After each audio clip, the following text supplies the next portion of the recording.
कोमल एक बहुत ही अच्छी लड़की थी। उसे सभी जानवरों से बहुत प्यार था। वो किसी भी जानवर को किसी तकलीफ़ में देखती तो उसकी मदद करती। कोमल के घर में बहुत सारी टोकरियाँ थीं।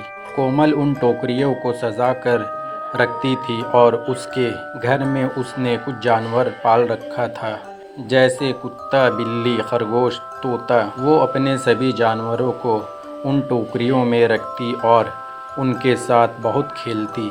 कोमल के घर को सब छोटा चिड़ियाघर कहते थे। एक दिन कोमल बाजार जा रही थी। रास्ते में उसे बिल्कुल छोटा सा कुत्ते का बच्चा दिखाई देता है, जिसकी अभी आंखें भी नहीं खुली होती।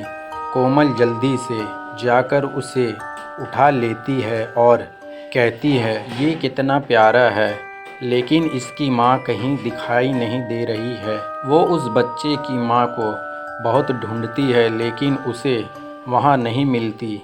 वो उसे अपने घर ले जाती है, लेकिन उसके पास उसके लिए कोई टोकरी नहीं होती। वो उसके लिए बाज़ार में बहुत सारी टोकरी देखती है, लेकिन उसे कोई टोकरी पसंद नहीं आती। वो मायूस हो जाती है और घर वापस आ रही होती है। तभी उसे मंदिर के बाहर एक बहुत ही सुंदर टोकरी दिखाई देती है। कितनी सुंदर टोकरी है, लेकिन इसे ऐसा कौन छोड़ गया। मैं पंडित जी से पूछकर ये टोकरी घर ले जाती हूँ। कोमल मंदिर के अंदर जाती है और पंडित जी से पूछती है, पंडित जी, क्या मैं ये टोकरी ले जाऊँ? पंडित जी कहते हैं, हाँ बिटिया, वैसे भी ये यहाँ पड़ी ही है, पता नहीं कौन छोड़ गया। अब कोमल वो टोकरी घर ले जाती है और उसमें छोटा सा बिस्तर लगाती है और उस बच्चे को उसमें खिलाती है। जैसे ही वो बच्चे उस टोकरी में जाता है, वो इंसानों की भाषा में बात करने लगता है और बाहर आते ही फिर से वैसा हो जाता है।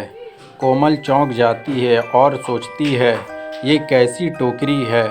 एक काम करती हूँ, किसी और जानवर को इसमें डालती हूँ। कोमल अपनी बिल्ली को उस टोकरी में रखती है। जैसे ही बिल्ली उस टोकरी में जाती है, वो भी इंसानों की भाषा में बात करने लगती है।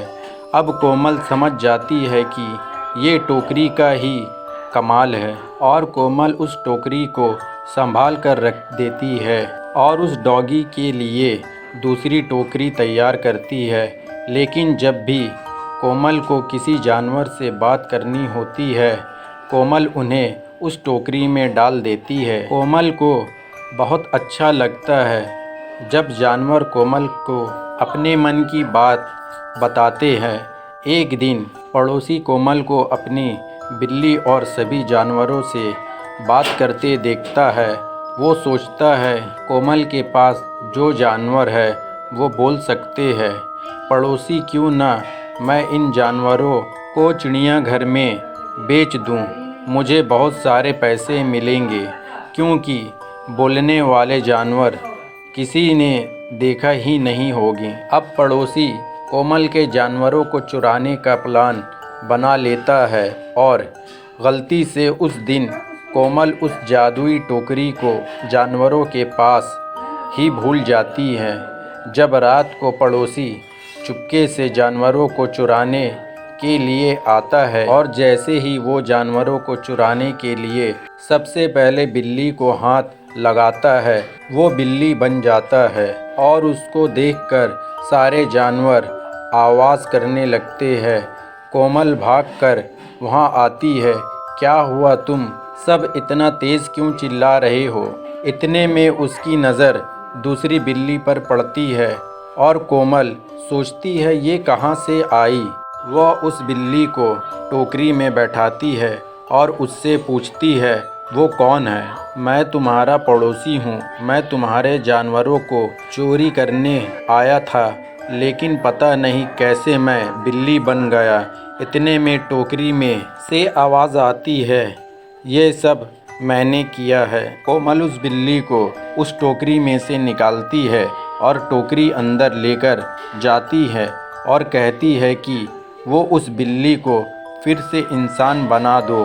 टोकरी कोमल की बात मान जाती है और बिल्ली को वापस से इंसान बना देती है। पड़ोसी कोमल से माफ़ी मांगता है और कहता है, मुझे माफ़ कर दो, अब मैं कभी ऐसा नहीं सोचूंगा और ये बात किसी को नहीं बताऊंगा। कोमल उसे जाने देती है और उस टोकरी को सुरक्षित रख देती है। दोस्तों, अगर आपको ये कहानी पसंद आई है तो प्लीज़ मेरे चैनल को सब्सक्राइब करें और वीडियो को लाइक करें। इसी तरह की कहानी हम आपके लिए लाते हैं।